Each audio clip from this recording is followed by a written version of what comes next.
Entonces, reitero esta idea, que contestando a a la pregunta 2, la forma no sería sin el contenido y el contenido no sería sin la forma, es decir, que justamente ambos forman la obra artística, ¿tá?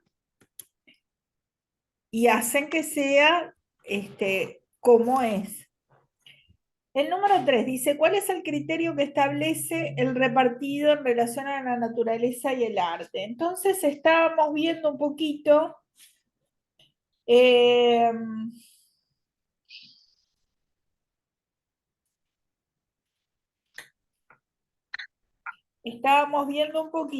y decía, dice que la naturaleza es estúpida frente al arte y que es muda si el hombre no la hace hablar. El hombre como ser humano, ¿no? Acá saltearíamos un poquito porque no vamos a leer todo.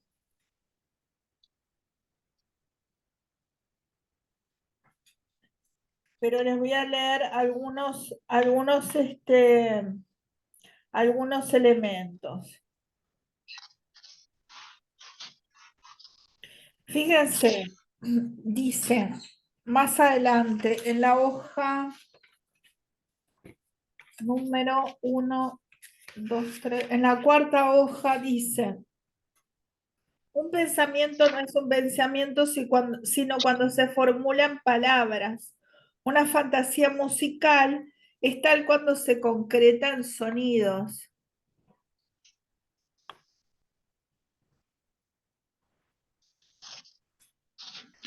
Esperen, porque me puse a ver ahí y cuando se concreta en sonidos, una imaginación pictórica lo es cuando se plasma en color.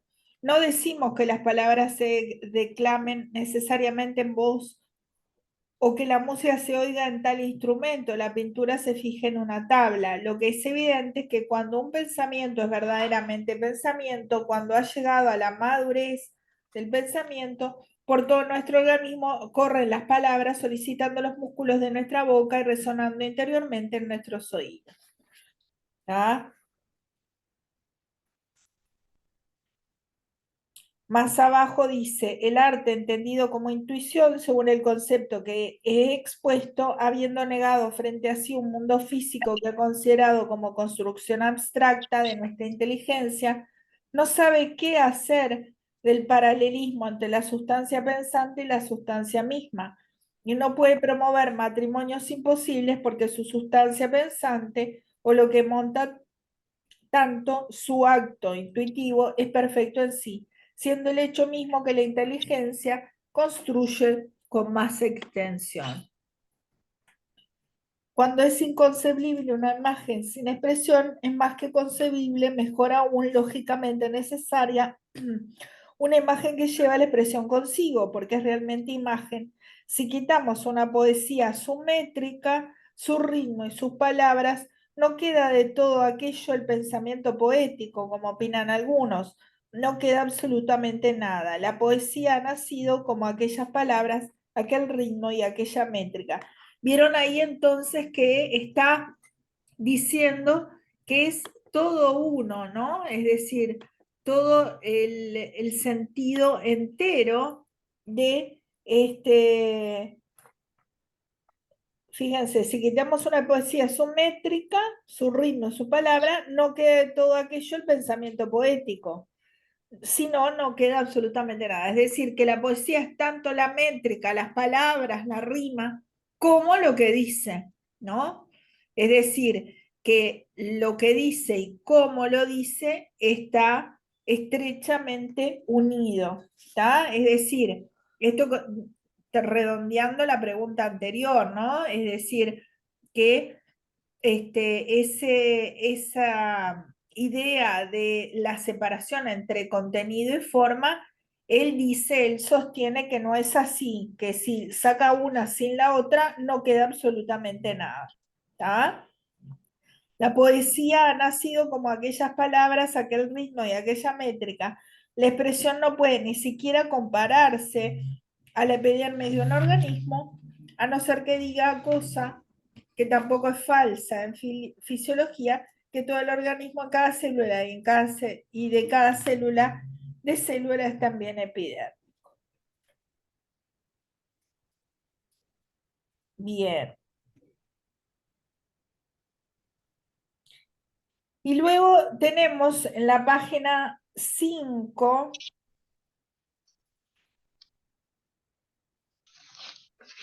¿qué dice? El último párrafo. Fíjense lo que dice. Ah, no, otra parte que les voy a leer antes es en la página 5, hacia la mitad del segundo párrafo dice, los actos prácticos estos van seguidos como todo acto práctico de conocimientos que se llaman técnicos por eso, y como los prácticos se distinguen de la intuición, que es técnica, pareciendo externas a ellas, por lo que se llaman físicos.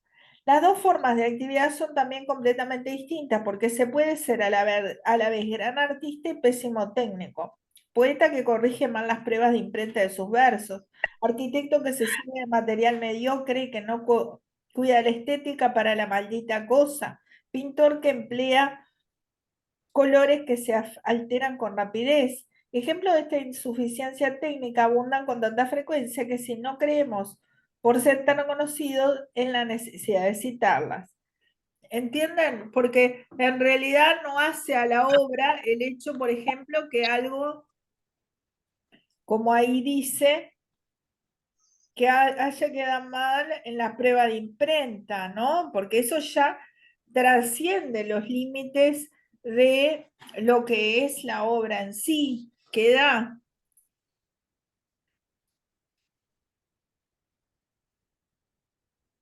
Sí, bien. sí. Pero la adaptación siempre perfecta y la mutabilidad y caducidad de las bellezas naturales justifican el puesto inferior que les asigna con relación a la belleza producida por el arte. Entonces acá sí sería la pregunta 3 que dice,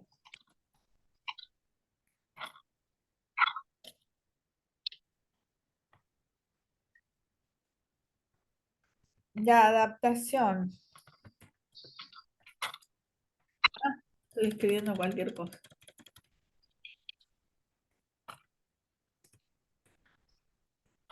Como escribo, como soy taquígrafa, mecanógrafa, seguí escribiendo y tenía mal puesta la mano.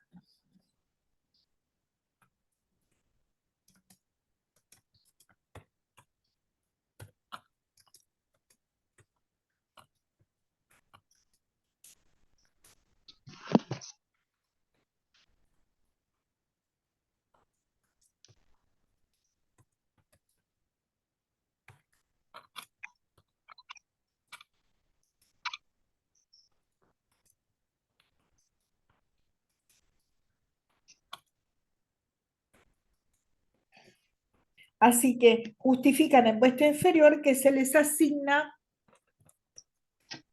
con relación a las bellezas producidas por el arte.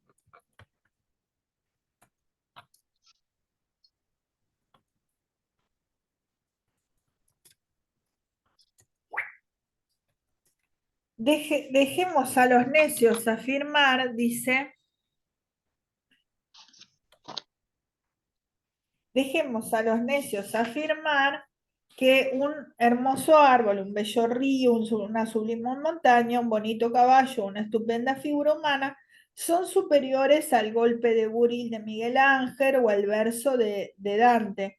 Nosotros decimos con mayor propiedad que la naturaleza es estúpida frente al arte y que es muda si el hombre no la hace hablar.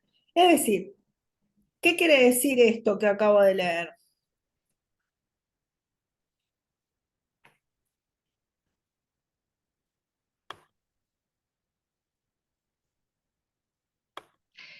Claro, como que si el hombre no interpreta, yo lo que entendí es que si el hombre no logra interpretar, digamos, todas esas cosas que están en la naturaleza, ante esa situación, es como que esta no tendría asidero, no tendría sentido, si el hombre no pudiese sacar toda la belleza que hay en ella.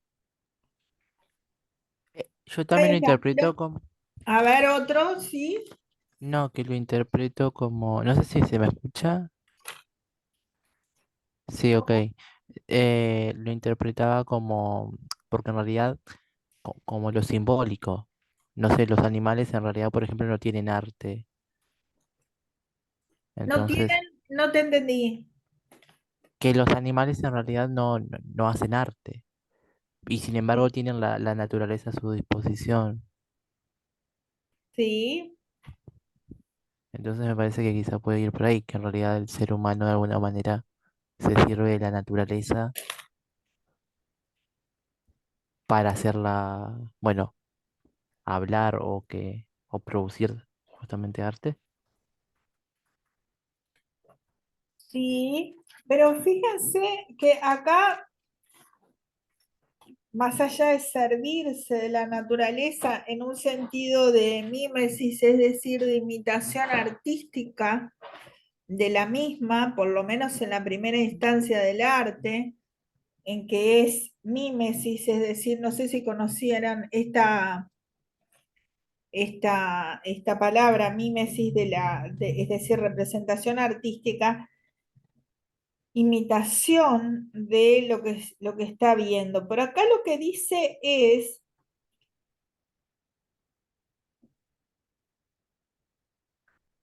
que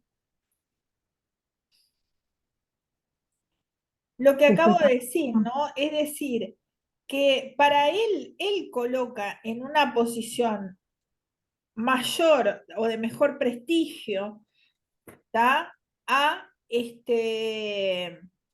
la naturaleza, perdón, al arte sobre la naturaleza. Por eso dice eso de ese estúpida, que en realidad eso para el nivel de lo que es el texto parecería una palabra un poco fuera de contexto, ¿no? Diría yo, para lo que es el texto, ¿no?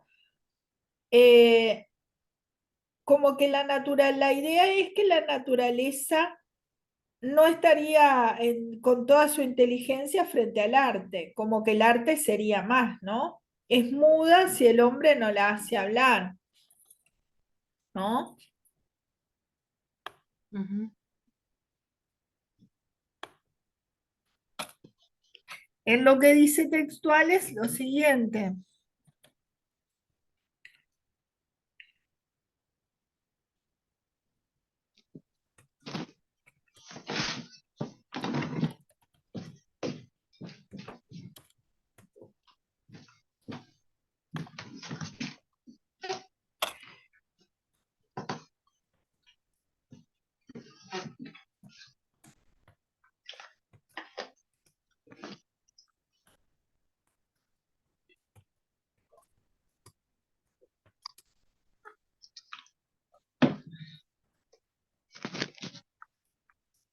El hombre como el ser humano, ¿no?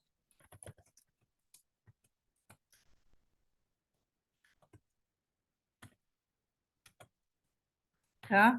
Es decir, que allí entonces el criterio es este, o sea, acá estaba la, este, la respuesta, ¿no? Esto era la respuesta que se pretendía, ¿no? Y discutir un poco sobre esa función que le hacía jugar o que para él, ojo gente, que todas estas posturas son subjetivas, ¿no? Es decir, son siempre que, este, que tenemos un repartido, estamos viendo la postura de cual o cual autor, ¿no es cierto? Eso no lo olviden. ¿Tá? O sea, no es una verdad consagrada, ¿no? Es lo que él opina, por eso lo ponemos entre comillas, es lo que está diciendo este estudio, este repartido que estamos viendo. Se puede pensar algo distinto, ¿no? Por algo, justamente la subjetividad, es decir, lo que proviene del sujeto, es válido, ¿no? En todo lo que es arte. Bien. ¿A qué se refiere con la expresión desnuda y en qué difiere de la expresión adornada? Y esto estaría ya más abajo sería la sexta hoja, para los que están siguiendo la lectura en el repartido. Fíjense.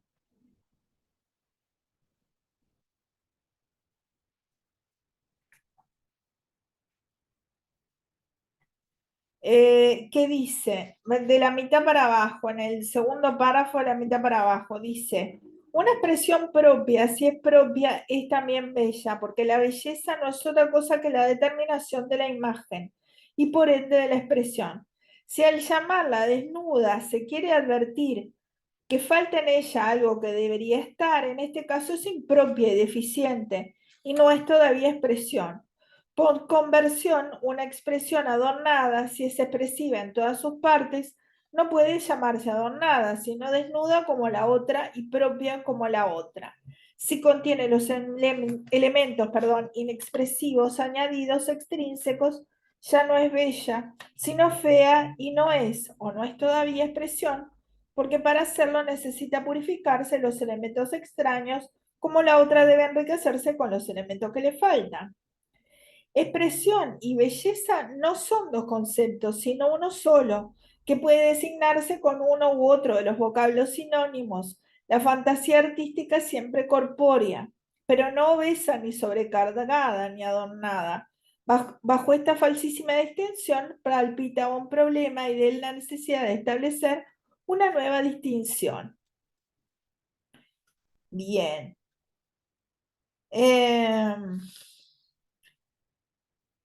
Después dice, bajo esta falsísima distinción palpitaba un problema y de él la necesidad de establecer una nueva distinción. El problema, como puede desprenderse según pasaje de Aristóteles, de la psicología y de la nociología de los estoicos, y como se ve claramente en las discusiones de los retóricos italianos del siglo XVII, se refería a las relaciones entre pensamiento, fantasía y filosofía, y poesía lógica y estética. Dialéctica y retórica, como todavía se decía entonces, mano abierta y mano cerrada, refiriéndose a la expresión a desnuda, al pensamiento y a la filosofía, y la expresión adornada a la fantasía y a la poesía. Y ahí entonces teníamos esa expresión.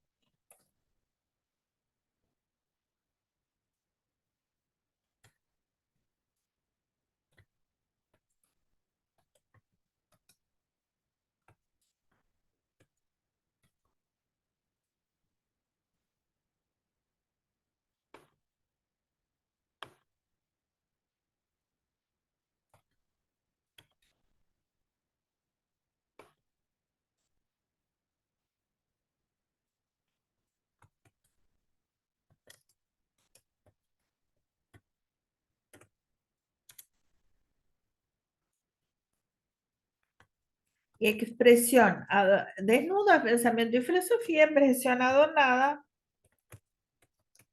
fantasía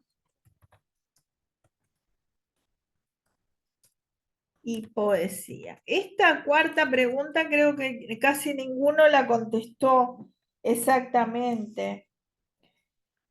Pero no es menos verdad que este problema de la distinción entre las dos formas del espíritu teórico no podía resolverse en el campo de cualquiera de ellas de la intuición o de la expresión, donde no encontraremos otra cosa que fantasía, poesía, estética.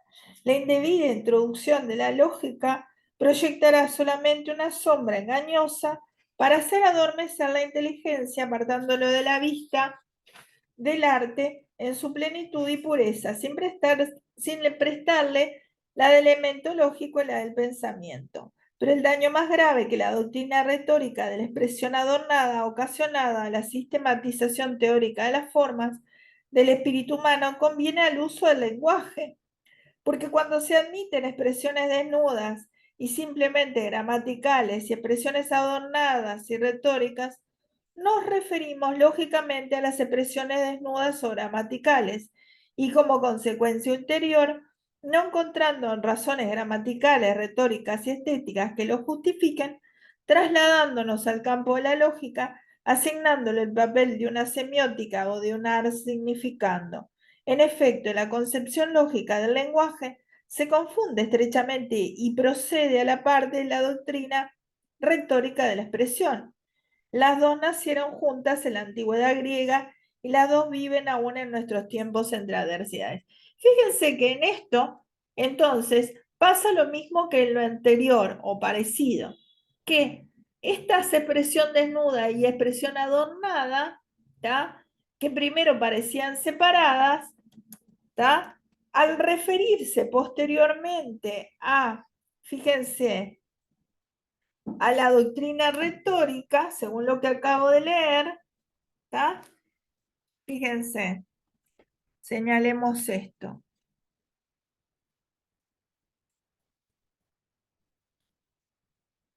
Fíjense, pero el daño más grave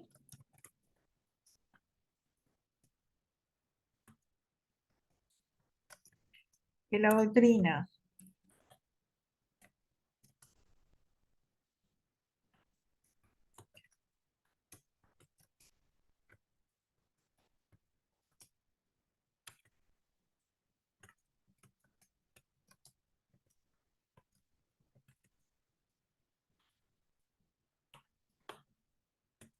ha ocasionado al lenguaje, a la sistematización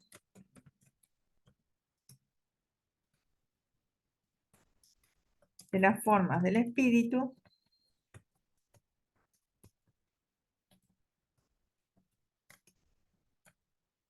humano, conviene al uso del lenguaje.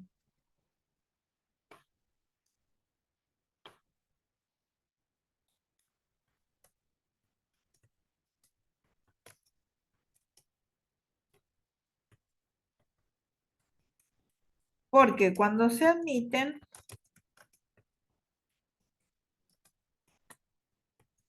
expresiones desnudas y simplemente gramaticales,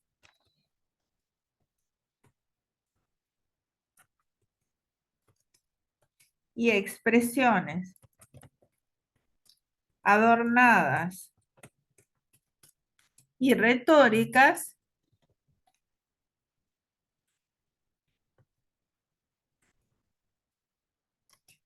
nos referimos lógicamente a las expresiones desnudas o gramaticales. Y como consecuencia de lo ulterior, no encontrando razones gramaticales, retóricas y estéticas que lo justifican, trasladándolos al campo de la lógica, asignando el papel de una semiótica u un ars significando. En efecto, la concepción lógica del lenguaje se confunde estrechamente y procede a la par de la doctrina retórica de la expresión. Las dos nacieron juntas en la antigüedad griega.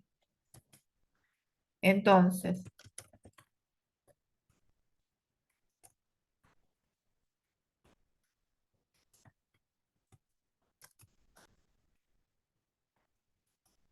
Perdón, profesora.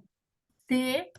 Esto hace referencia a aquellas oposiciones que había entre Platón y Aristóteles.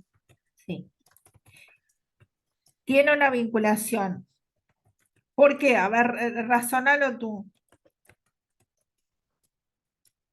Es que mucho no me, no me acuerdo ya, pero de cuando vimos en Estilística 1, en los comienzos de la retórica, que era como las grandes escuelas que se enfrentaron y que se va a dar hasta casi entrado el siglo XX, ¿no?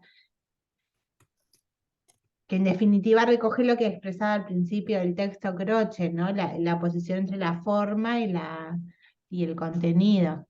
Ahí está.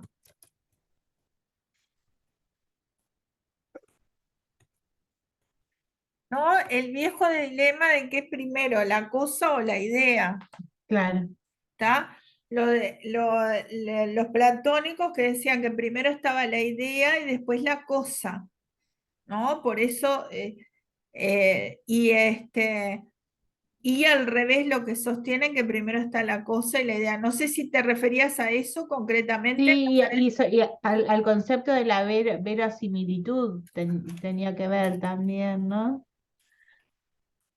Ahí está. Mm.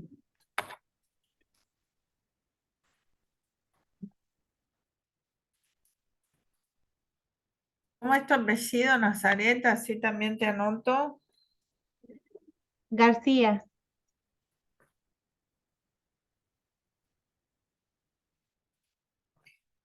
Bien, ahí está. Entonces, la idea que se recoge del repartido es eso, esa comunión entre forma y contenido, pero toda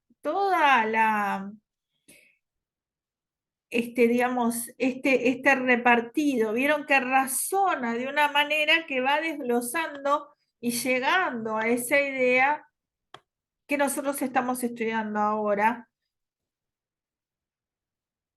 Me quería cambiar la letra a esto porque quedó más chica.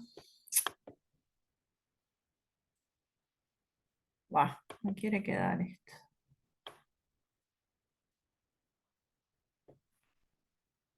Quedó entonces esto de la expresión desnuda y adornada. Por una parte llamando a la adornada la fantasía de poesía, pero cuando lo lleva también a la parte gramatical, está ligado entonces digamos, a lo estrictamente gramatical, como si estuviera separado del adorno, ¿no? De la metáfora, etcétera. Ujú. Cuando en realidad lo que llega a que ambos se hacen lo que es la obra, la obra, ¿no? Bien. No sé si alguien quiere agregar algo más.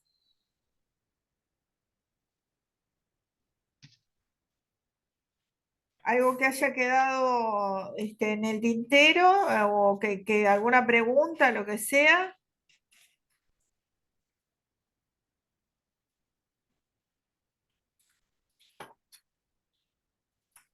No, a mí no. Lo que sí quiero es como saber con qué vamos a seguir. Supongo que vas a plantear otro foro. Sí, lo que vamos a seguir es este texto que yo les voy a tratar de escanear porque creo que no está en PDF. Búsquenlo por si acaso, que es otro de los libros que, que está justamente en el programa, que es Bastán, en estética de la creación verbal, el problema de los géneros discursivos, ¿tá? Que es el próximo que vamos a dar y vamos a hacer algún foro.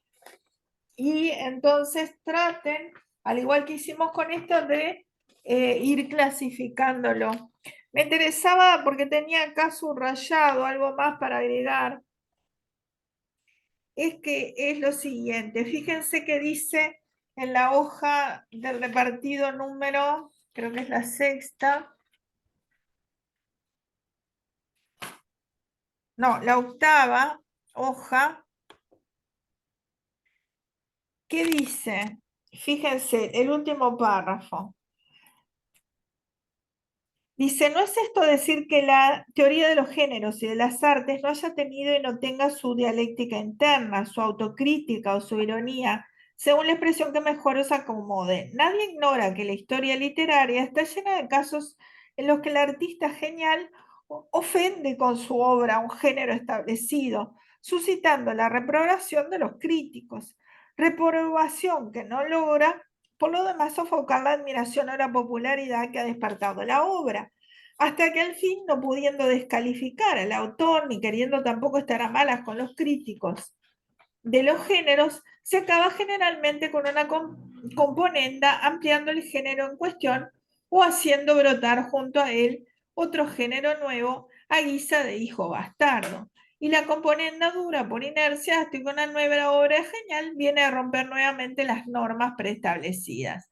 La ironía de la doctrina estriba en la imposibilidad en que se encuentran sus teóricos de limitar lógicamente los géneros y las artes. ¿Ah? Vieron que, como un poco hablábamos al principio, los géneros empezaron estando muy delimitados, muy divididos, ¿no? Hablando ahora de los géneros literarios. Y después se fueron amalgamando, es fácilmente visible a partir de las vanguardias. En poesía, por ejemplo, con la prosa poética, ¿no? Ahí hay un quiebre en lo que respecta al género poético, ¿no es cierto? Y dice que más adelante dice, ¿a qué absurdos conduce el esfuerzo de determinar rigurosamente lo que es indeterminable? Porque por la contradicción de su naturaleza puede verse en los genios, por ejemplo en Lessing, que llegan al extravagante pensamiento que la pintura representa los cuerpos. Los cuerpos, no las acciones ni las almas, no la acción ni el alma. Bueno, ahí ya entró un poquito en la pintura.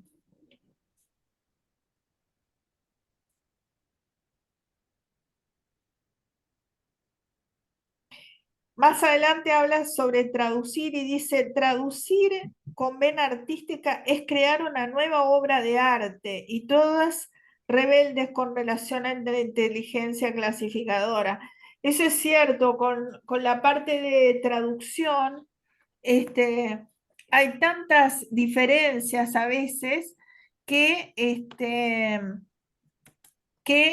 realmente hay que cambiar tantas cosas que por eso dice, traducir es crear una nueva obra de arte. Este, y, eh, y hay que adaptar algunas cosas porque cada lenguaje tiene su forma de ver el mundo, su forma de entender las cosas y entonces hay que cambiarlas, ¿no?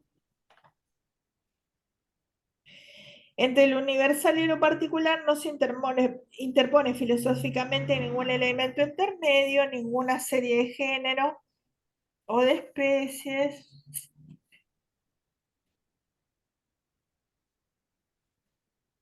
Bien.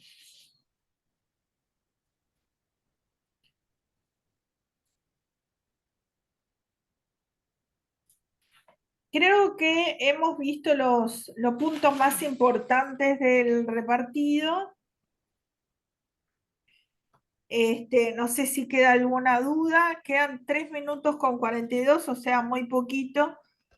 Creo que hemos visto los puntos más importantes y hemos contestado todas las preguntas del repartido. No sé si quieren preguntar alguna duda, si tienen alguna pregunta, duda, lo que sea.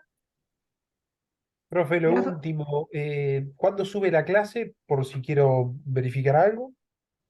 Y apenas pueda, apenas pueda. A veces lo hago en la misma noche, pero no sé si hoy podré, si no mañana. No, no se preocupe, profe, pensé en unos días igual, más o menos, para saber, pero ya veo que lo hace al corto plazo. Gracias. No, no, no, yo la subo, si no es hoy, es mañana. Profe, perdón, compartí ahí en el chat el repartido del problema de los géneros discursivos. Ah, ya lo encontraste, genial, Sí, lo genial, tenía en la compu. genial, genial. Entonces ese va a ser el repartido. Entonces lo tienen, no precisan que yo se lo compartan, porque si no, No. la verdad que para mí mejor, porque si no se los tengo que escanear y es un trabajo bárbaro. No, No yo sé. ya lo bajé, gracias. No sé si Ay, quiere mirarlo por las dudas que si creo que sí querés, es seguro. adjuntalo ahí Sí, sí, está en el chat. Sí. en el chat. Claro, pero yo acá no lo puedo ver. A ver. Ah, bueno. Ah, está, acá sí lo vi. Sí, está. Bueno, Yo perfecto. pienso que debe ser lo mismo, ¿no? Que no Sí, habrá fue. problema de traducción. Puede haber alguna diferencia de traducción, pero yo creo que no. No sabes lo que te agradezco porque si no, yo ya lo bajé acá y después veo a ver si está igual. Porque si no, yo lo tengo que,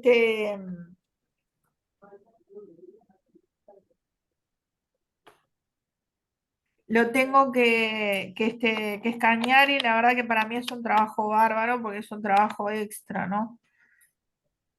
Hola, yo lo bajé y son 23 páginas lo que enviaste, Nazaret. Si quieren, yo les puedo mandar porque tengo el libro completo. Pero lo que pasa es que es un capitulito ¿no? Es un No, capítulo, no es sí. que sea Bien, todo el libro completo. Yo te El digo, libro si se va llama otro quieren, capítulo Estética. también, va otro capítulo que es de este mismo libro, espérate un poquito. queda menos de un minuto de Zoom. Si quieren, yo Sí, es se la los paso a la novela de profesora y educación así lo y la siguen. importancia en la historia del realismo. Está en el mismo. La novela de educación y su importancia en la creación del mismo. Ok, si googlean el libro, igual aparece en la Sí, web. está por todos Ah, lados. perfecto. Bueno, gente, nos seguimos comunicando entonces, por CREA y le digo que pasen muy bien y cualquier duda me escriben por ahí, por favor, ¿sí? Bien. Buenas Nos vemos. noches, Muchas gracias. Bueno, entonces, muchas que gracias, pasen bien. profesora. Bueno, Buenas de noches. nada, que pasen bien.